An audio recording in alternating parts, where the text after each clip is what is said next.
J'espère que vous allez bien, mes frères. Bienvenue sur ma chaîne YouTube, la chaîne qui parle de l'actualité, surtout aussi la chaîne qui parle des artistes africains, les artistes guinéens. Regardez la vidéo jusqu'à la fin parce qu'aujourd'hui on a de longues vidéos parce que Hande ko Saifou Balde on prépare des featuring Aro, la famille donc Bombe Atomique on prépare et du coup aussi on va parler aussi en tout cas les featuring en tout cas des Tati Tati et Mousto Camara, Bombe Atomique, la famille donc concurrence l'ensemble on analyse et du coup regardez la vidéo jusqu'à la fin. Si on abonne et partagez, likez pour beaucoup des informations mes frères et sœurs. C'est parti sans plus tarder pour l'information.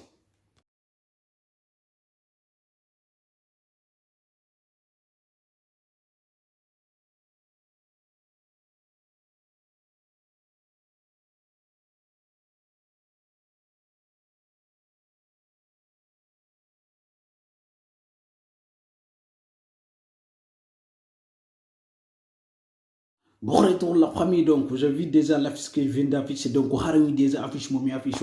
Sans plus tarder, on va commencer par le coup d'état qui se passe en Guinée-Bissau. Donc voilà, il y a un coup d'état en ce moment qui se prépare en Guinée-Bissau. Donc il coup d'état en fait de Guinée-Bissau et anda si benangi président ou mas benangalmo. Donc yo Allah préserve mo hare kundo wate yewtude. Et du coup, on va parler aussi en tout cas les demi-finales qui va bien, Cameroun contre Égypte. Donc déjà bon, Mohamed Salah est testé positif de Covid, donc Haray no gasa owawa Salah wata joué parce que Haray est testé positif, Haray selon en tout cas la CAF, Haray ko un CAF oui et donc Haray Mohamed Salah ko positif.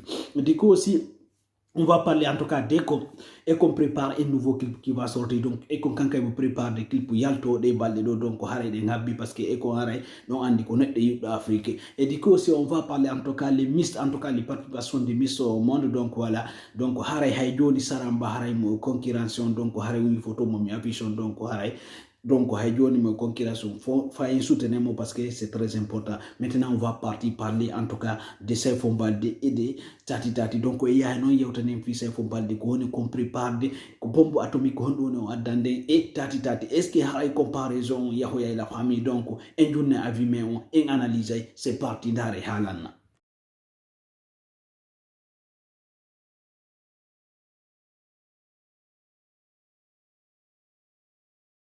Retour de nouveau la famille, donc vous avez vu déjà que l'affiche que je viens d'afficher, donc voilà, Tati Tati Mousto Camara, Harebe Yaltini, Estre, ma nouveau clip pour Aro, la famille, Hareko Estre, Wadi, le Mojenta, qui ou Hare Yoko, pas Tati Tati Maya, pas Mousto Camara, Hare Ouya Estre, Hare Estre, Hare Son, donc son bombar de la famille, donc Tati Tati me prépare de album, Hareko album, Houda, Yaltine, parce qu'il y a Takanazaï, il y a beaucoup des artistes guinéens en tout cas, donc Tati Tati, wow, de n'importe quel genre de musique Tati Tati, est-ce que album Tati Tati, nangay uri en tout cas album il faut hikka donc après les sorties de l'album de Tati Tati, on va voir, on va écouter, on va analyser, on va décortiquer. Et aussi Saifou Balde, vous savez qu'il est parti en Gambie pour faire un concert. Donc on Saifou Balde, on a Gambie wa le concert.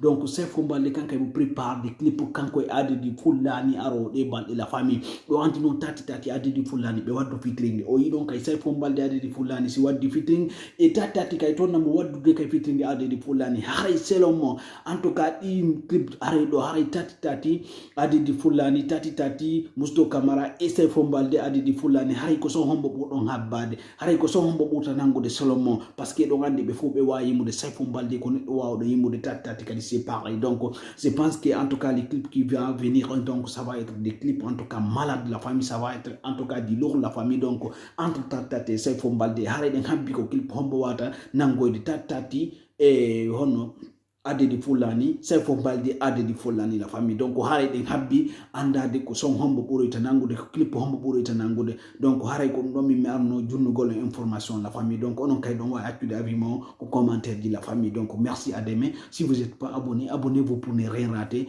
Donc partagez maximum like s'il vous plaît, c'est très important pour moi parce que je suis là juste pour valoriser les artistes africains, surtout aussi les artistes guinéens. Merci, ciao ciao, à demain.